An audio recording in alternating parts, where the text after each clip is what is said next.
तो प्यारे बच्चों, आज हम कॉन्फॉर्मेशंस के बाद अगले स्टेप पे जाएंगे, जिसका नाम है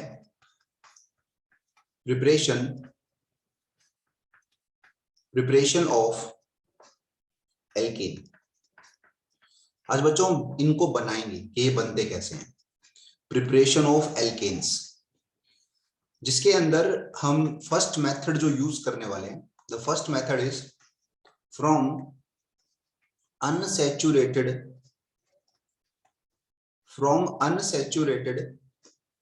हाइड्रोकार्बन। देखो, ऑर्गेनिक पढ़ने का एक सिंपल सा तरीका मैं बताता हूं।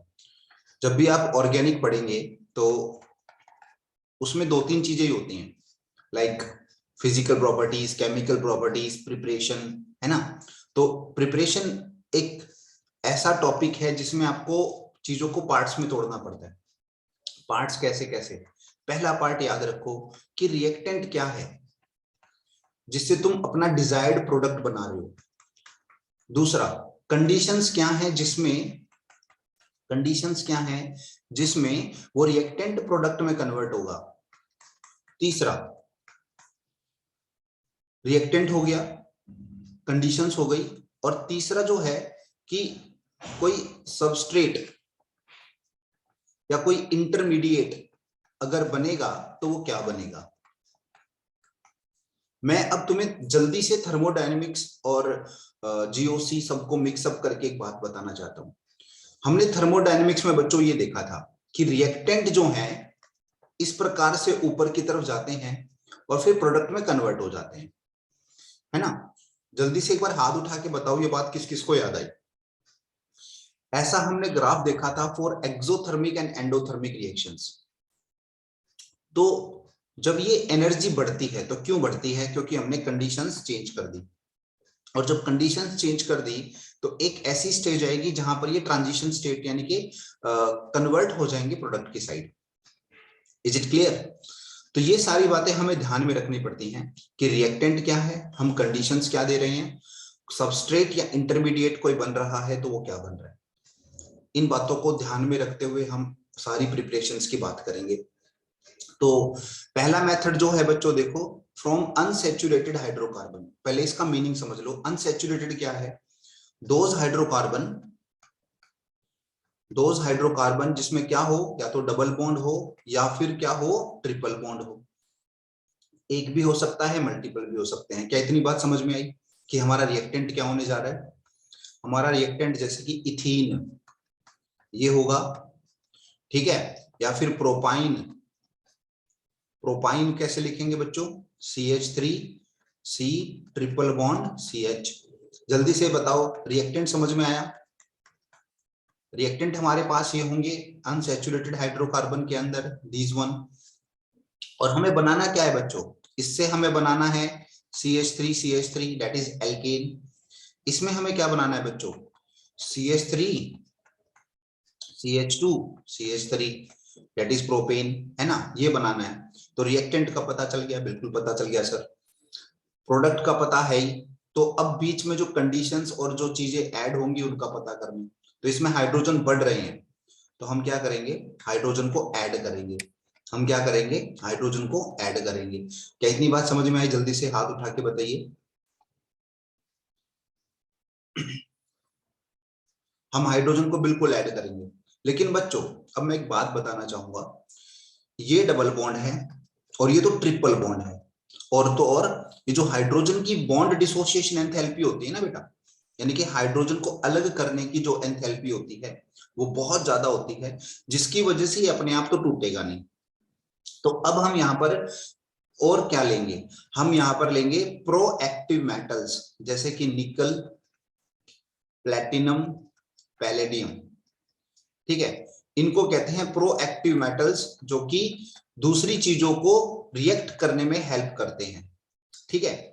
तो हाइड्रोजन अब यहां पर इसके साथ ऐड हो जाएगा। किसके साथ? इथीन के साथ। हाइड्रोजन यहां पर किसके साथ ऐड हो जाएगा?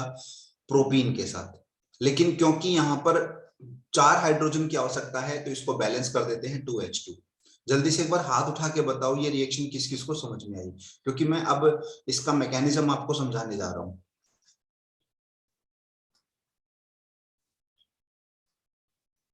गुड। चलिए, तो इसका मैकेनिज्म समझने की कोशिश कीजिए। देखो, ये जो मैकेनिज्म फॉलो करती है रिएक्शन, उस मैकेनिज्म को कहते हैं फ्री रेडिकल मैकेनिज्म। किस किस ने ये सुना है, फ्री रेडिकल मैकेनिज्म? हम एक काम करते हैं, इथीन को ले लेते हैं। ये मैंने इथीन ले लिया है ना, ठीक है। इसका जो हाइड्रोजन है मैं नीचे बना देता हूं। ये मैंने हाइड्रोजन नीचे बना दिया। ये दूसरा कार्बन है, और इसके बच्चों देखो चारों इलेक्ट्रॉन्स में ऐसे दिखा देता हूं। चारों क्या, दो दिखा देता हूं, एक तो बॉन्ड बना ही रहेगा, और साथ में मैं दिखा देता हूं बच्चों हाइड्रोजन, जिसको बॉन्ड के साथ ऐसे शो करेंगे। अब देखो होगा क्या बेटा, फ्री रेडिकल्स। फ्री रेडिकल क्या होते हैं, जिसके अंदर इलेक्ट्रॉन ऐसे करके होमोलिटिक क्लीवेज के साथ टूट जाते हैं, ठीक है। होमोलिटिक क्लीवेज के साथ टूट जाते हैं। क्या ये बात समझ में आई? इस क्लीवेज यानी कि इसको टूटने को कहते हैं होमोलिटिक क्लीवेज। होमोलिटिक क्लीवेज अपने आप नहीं हुआ, ड्यू टू निकल या फिर जो भी मेटल ले रखा उसकी वजह से हुआ। अब ये फ्री रेडिकल इसके तरफ जाएगा, और ये फ्री रेडिकल उस कार्बन की तरफ जाएगा, और इनकी एडिशन हो जाएगी।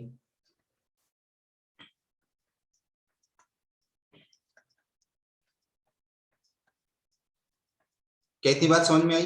वैसे ये 3 स्टेप में होती है, मैंने आपको एक ही स्टेप में बता दी। 3 स्टेप कौन कौन से थे? जनरेशन ऑफ फ्री रेडिकल, यानी कि फ्री रेडिकल का होना, पैदा होना। उसके बाद अगला जो स्टेप है वो है addition of free radical, addition of free radical. और तीसरा है termination of free radical.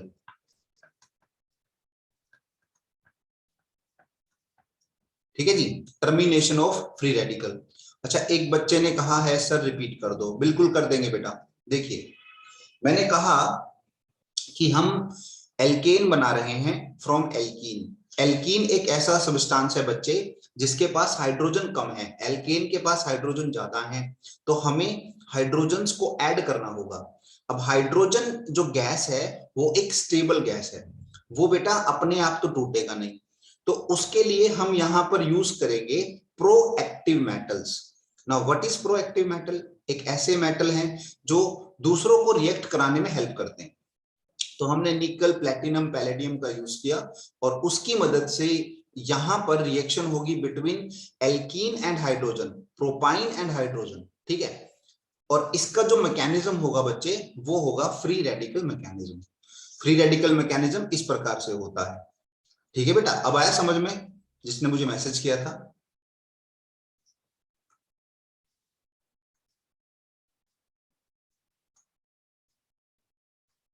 Okay, चलिए आगे चलते हैं।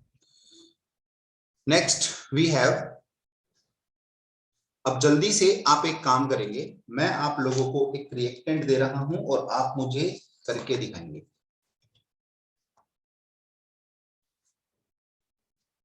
ठीक है, चाहो तो फोटो भेज सकते हो मुझे व्हाट्सएप पे। आपके पास है CH3 CH double bond CH bond CH3। इसकी रिएक्शन किसके साथ कर रहे हैं? हाइड्रोजन के साथ, और इन द प्रेजेंस ऑफ निकल एंड प्लैटिनम। जल्दी से इसकी फोटो भेजिए करके, बड़ा आसान है।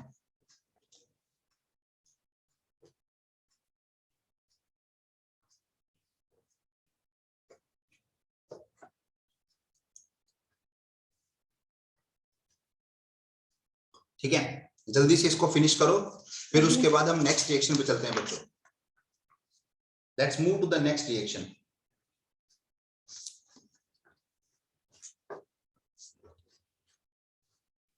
ये हो जाएगी, जल्दी से हाथ उठाओ सब लोग।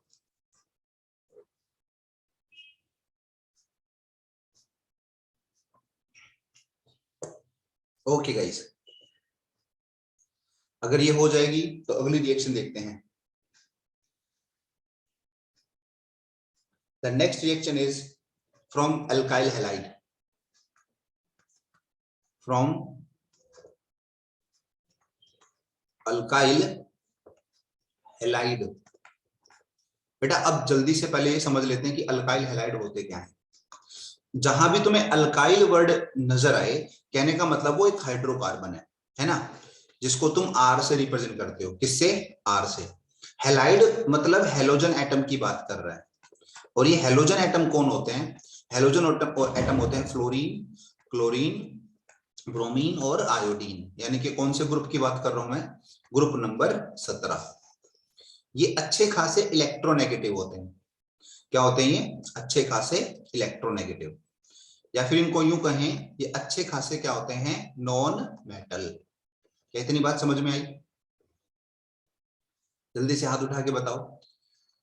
हम हेलोजन की बात कर रहे हैं। हेलोजन बेसिकली कौन होते हैं? ग्रुप 17 के एलिमेंट जो कि नॉन मेटल होते हैं।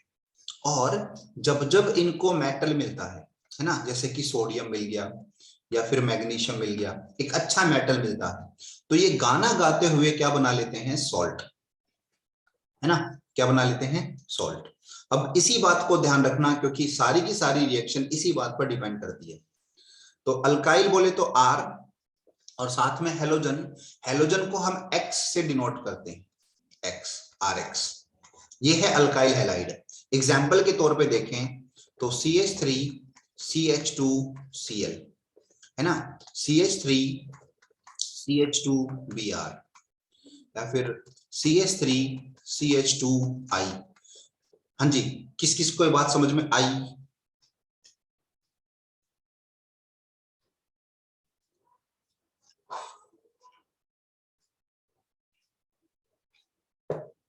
ओके, तो इसके अंदर देखिए, इसके अंदर हम नॉर्मली जिसका यूज करते हैं, नॉर्मली हम जिसका यूज करते हैं वो है क्लोरीन के सबस्टांस या फिर ब्रोमीन के सबस्टांस। हम नॉर्मली किसका यूज नहीं करते?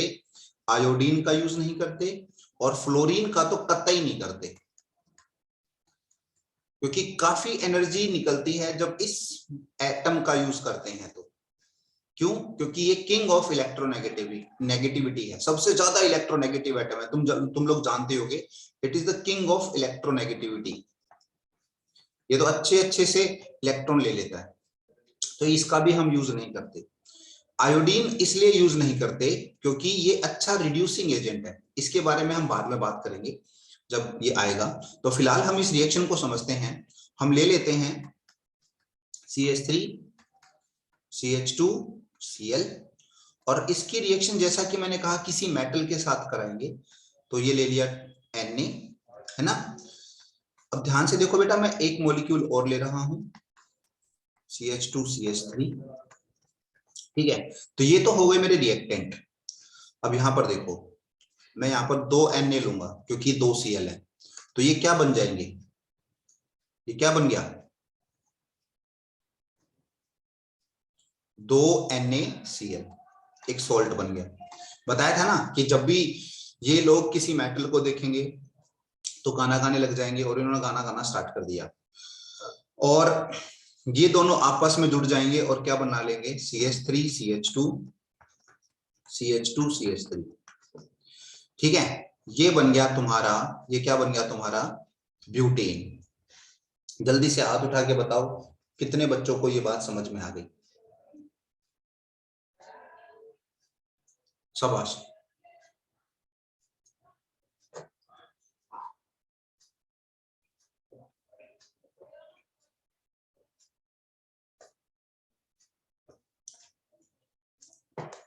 मेरी चाय खत्म हो गई। चलो आगे चलते हैं। नेक्स्ट, इसी के अंदर थोड़ा और बताऊंगा। इसका मैकेनिज्म भी क्या था सर? मैकेनिज्म तो बताओ सर जी। मैकेनिज्म इसका भी था फ्री रेडिकल मैकेनिज्म, बिल्कुल वैसे ही। हम इसको फ्री रेडिकल मैकेनिज्म से भी देख सकते हैं, ठीक है। या फिर ये भी सोच सकते हैं कि सोडियम के पास क्या था, देखो ये कैसे कैसे ये रिएक्शन हुई होगी, सोचो थोड़ा सा, है ना। ये 2 इलेक्ट्रॉन के साथ क्लोरीन यहाँ पे है, और सोडियम के पास आउटर मोस्ट सेल में कितने इलेक्ट्रॉन है हम जानते हैं, अगर हम बात करें तो 281 एक इलेक्ट्रॉन है ना, तो ये एक इलेक्ट्रॉन क्लोरीन को अट्रैक्ट कर रहा है। अरे भाई एक इलेक्ट्रॉन, तो ये क्या करेगा, ये क्लोरीन अपने इलेक्ट्रॉन के साथ जाएगा और इस इलेक्ट्रॉन को ले लेगा और क्या बना लेगा, NaCl। ठीक है, और यहां पर रह जाएगा एक इलेक्ट्रॉन। इसी तरह से दूसरा क्लोरीन दूसरे Na के पास जाएगा और वहां भी रह जाएगा एक इलेक्ट्रॉन। क्या बन गए ये, फ्री रेडिकल। क्या इतनी बात समझ में आई? और ये फ्री रेडिकल बेचारा मजबूरी से इसके पास जाएगा, भाई वो तो चला गया, तू मेरे पास आ जा। तो इस तरह से बना ब्यूटेन। क्या इतनी बात समझ में आ गई? जल्दी से हाथ उठा के बताओ। हाँ जी, वेरी गुड। अब बच्चों ये रिएक्शन भी अपने आप नहीं होती, जैसे हमने वहां पे प्रोएक्टिव मेटल का यूज किया था रिएक्शंस को कराने के लिए, यहां पर हम सॉल्वेंट लेते हैं dry ether. Dry ether, dry मतलब सूखा जिसमें पानी बिल्कुल ना हो। ईथर क्या होता है वो मैं बता देता हूं। ईथर ऐसी चीजों को कहा जाता है, आपको बाद में 12th क्लास में सब कुछ पता लग जाएगा। अच्छा ये होता था ईथर।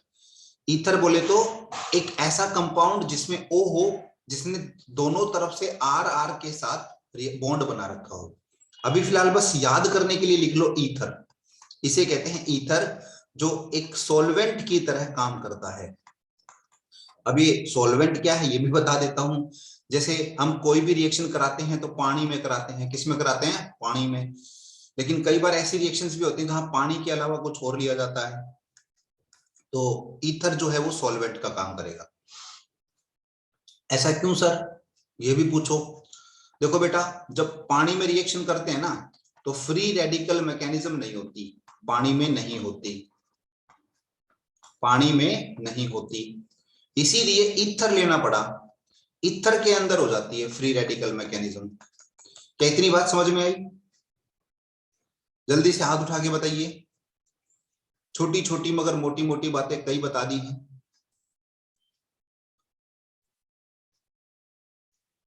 हिमांशी शेष सर रिपीट कर दो फ्री रेडिकल मैकेनिज्म, और एक ने तो आंसर भी भेजा था पीछे। ओके बेटा, शाबाश।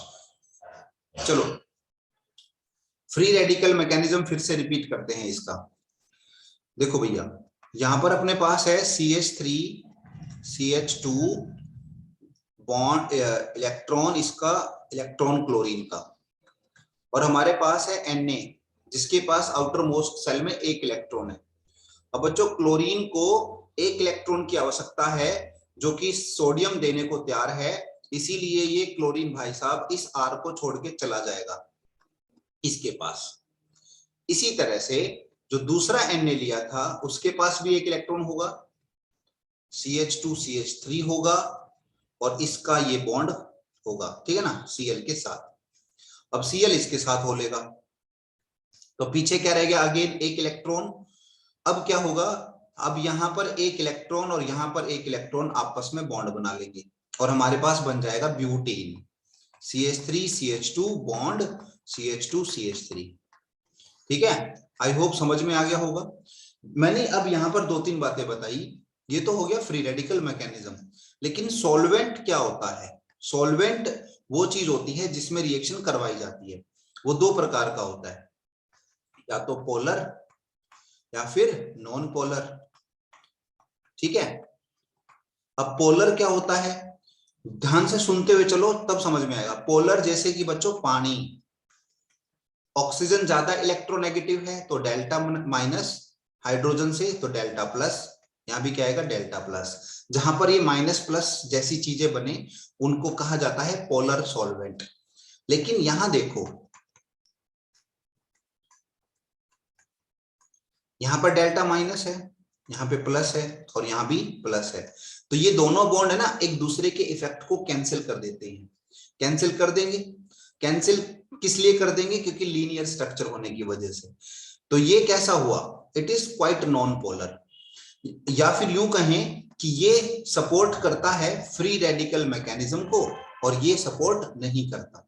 इसी वजह से फ्री रेडिकल मैकेनिज्म के लिए हमने इसका इस्तेमाल किया।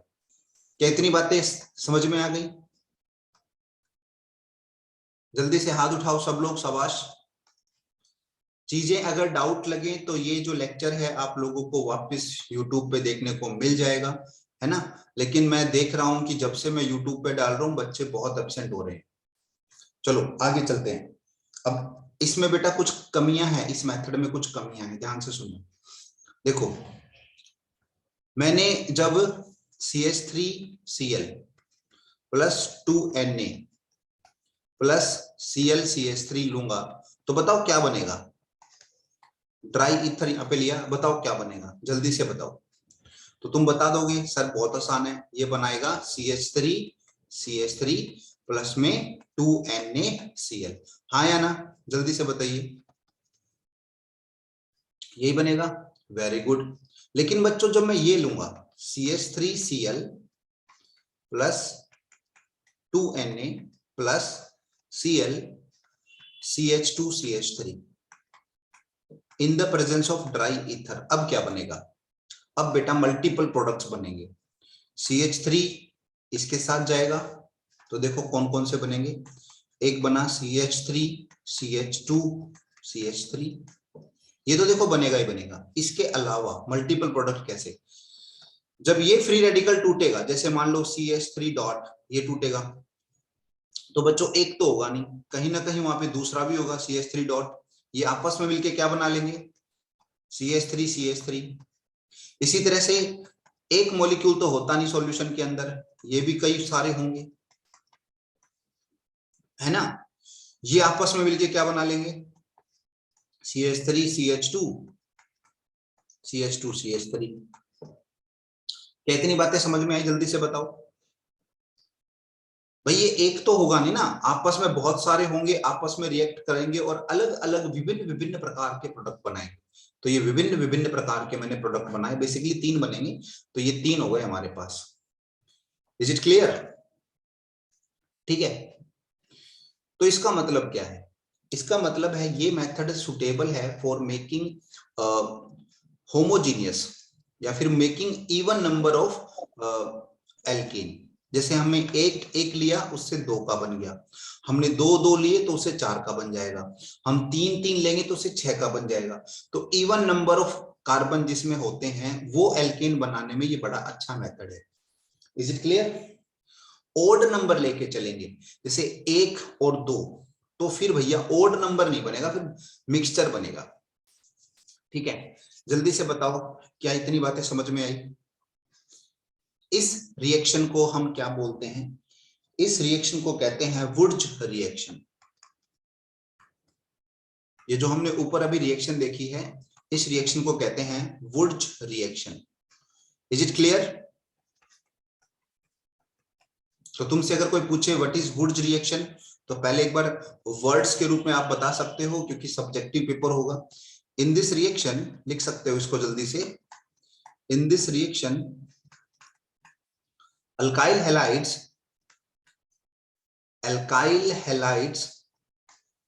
reacts with in this reaction alkyl halides reacts with sodium metal in dry ether solvent to produce alkane। हाँ जी, यहां तक बात समझ में आ गई, जल्दी से एक बार हाथ उठा के बताइए। टू प्रोड्यूस एल्केन,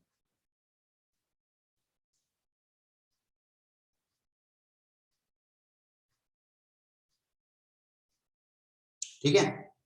और साथ ही साथ बेटा लाल अक्षरों में लिख लो, इट इज नॉट यूज्ड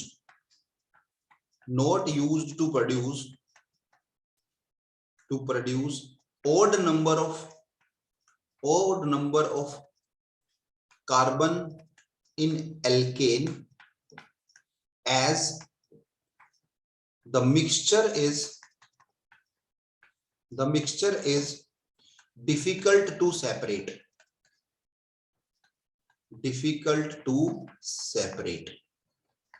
क्या इतनी बात समझ में आ गई। मिक्सचर को हम सेपरेट नहीं कर सकते जो हमारे पास अभी ऊपर मिक्सचर बना था। जल्दी से बताओ बच्चा, क्या इतनी बात समझ में आई? शाबाश, ठीक है। अब इसमें एक और नेमिंग रिएक्शन है, और उस नेमिंग रिएक्शन के बाद मैं आप लोगों को बताऊंगा कि फ्री रेडिकल के बारे में और थोड़ा डिटेल में, फ्री रेडिकल की केमिस्ट्री। पहले आज की रिएक्शन जो लास्ट कर लेते हैं, दैट इज कोरे हाउस रिएक्शन। जब वुड्स ने, है ना, देखो कितने समझ स्मार्ट साइंटिस्ट लोग थे, जब देखा ना वुड्स ने भाई साहब काम कर दिया, तो मैं भी लेके आएगा, है ना। अब देखो, आप ग्रुप नंबर 1 को पकड़ो, इसमें कौन होता है? सोडियम होता है। इसके ऊपर कौन होता है? लिथियम होता है। इसके नीचे कौन होता है? पोटेशियम होता है, ठीक है। तो जो काम सोडियम करेगा वही काम पोटेशियम और लिथियम भी करेगा। हो सकता है थोड़ा सा अलग तरीके से करे, पर करेंगे। इनका काम क्या है? एक इलेक्ट्रॉन को डोनेट करना, है ना। और अगर हम इनकी रिएक्शन किसके साथ कराते थे? अल्काइल हैलाइड के साथ, दैट इज ClR। तो Cl का नेचर क्या है? वो तो एक इलेक्ट्रॉन की तरफ भागेगा, ठीक है। तो इसी तरह की एक रिएक्शन कोरे हाउस भाई साहब ने की थी। नाम भी ऐसे ऐसे हैं, हमारे घर का नाम होता है हाउस, इनके बच्चों का नाम होता है हाउस। तो कोरे हाउस रिएक्शन, ठीक है, कोरे हाउस रिएक्शन।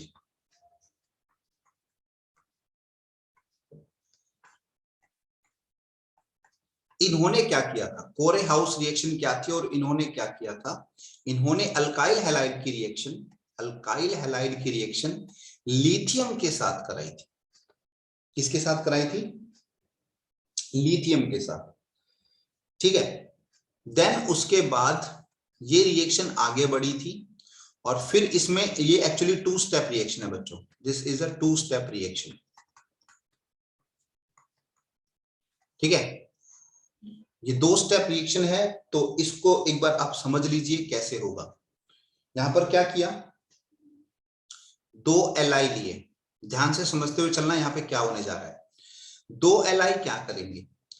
एक X Li के साथ चला गया, क्या बना लिया? LiX। एक R Li के साथ चला गया, क्या बना लिया? RLi, ठीक है। जल्दी से एक बार हाथ उठा के बताओ, ये बात किस किस को समझ में आई?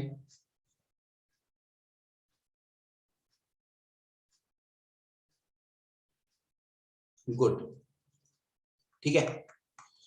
अब in the second step, in the second step, ये जो RLi बना था, this RLi react with copper iodide, ठीक है। इसको हमने किसके साथ रिएक्ट करवाया? कॉपर आयोडाइड, ठीक है। अब क्या होगा? Li का काम है इसके साथ जाना, ठीक है। अब यहां पर ना ऐसे समझ लो इसको, एक सेकंड,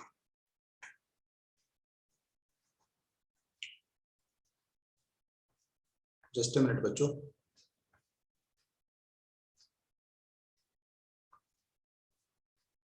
हाँ जी, इसको ऐसे समझिए, मैं इसी रिएक्शन को एक बार फिर से रिपीट कर रहा हूं। RX plus 2Li give rise to RLi plus LiX। क्योंकि यहां पर मेरे पास 2R 2Li रहेंगे, कॉपर की वैलेंसी +2 होती है स्टेबल वाली, तो यहां पर हम इसको इस प्रकार से रिएक्ट करेंगे। ये रिएक्शन मुझे कल फिर से समझानी पड़ेगी, मुझे पता है, क्योंकि अभी टाइम हमारा हो चुका है, नेक्स्ट क्लास का टाइम है। तो CuI के साथ जब इसकी रिएक्शन करेंगे तो ये बनेगा R2CuLi प्लस, चलो इस रिएक्शन को हम कल देखते हैं बेटा, मैं वैसे लिख देता हूं, तुम लोग नोट डाउन कर लेना,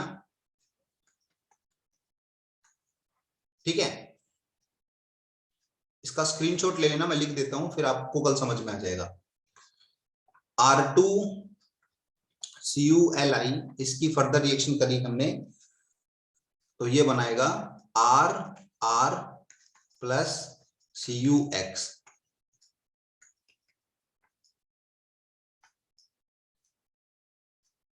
यहां पर इसको एक बार आप, इसका एक बार आप स्क्रीनशॉट ले लो, कल मैं इसको एग्जांपल के साथ समझाऊंगा।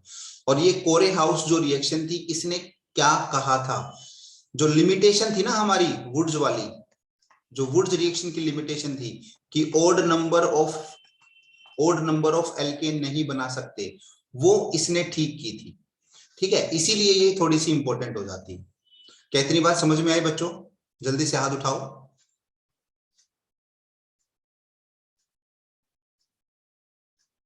ओके, चलो ठीक है। तो इस रिएक्शन को हम कल फिर करेंगे, इसी रिएक्शन से स्टार्ट करेंगे और और उसके बाद साथ साथ देखेंगे कि फ्री रेडिकल जो है वो क्या होता है, उसकी ज्योमेट्री क्या होती है।